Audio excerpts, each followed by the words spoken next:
Hello and welcome to a Zero Harm tutorial.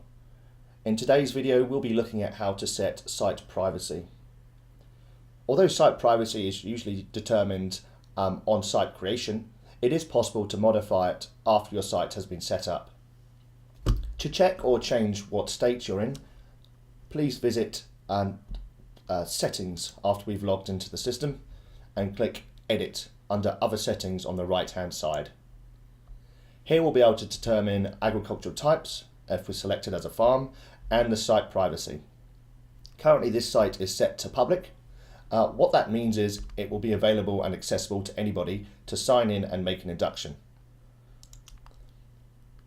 Our site is currently listed under search sites, along with quite a few others. If we did search for a region, it will display all of the public sites available in that area.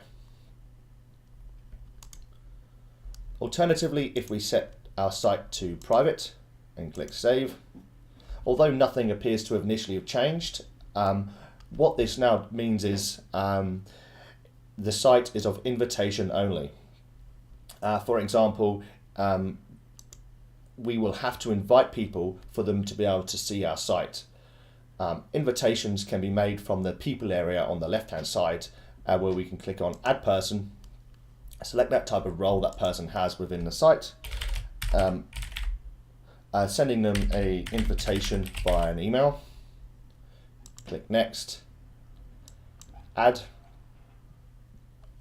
This would have then sent that person an email where they'll then be able to find and induct onto your site. We hope this video has helped. As always, if you have any questions, please visit support@zeroharm.app and we'll get back to you as soon as possible. Otherwise, we'll see you at the next video and have a great day.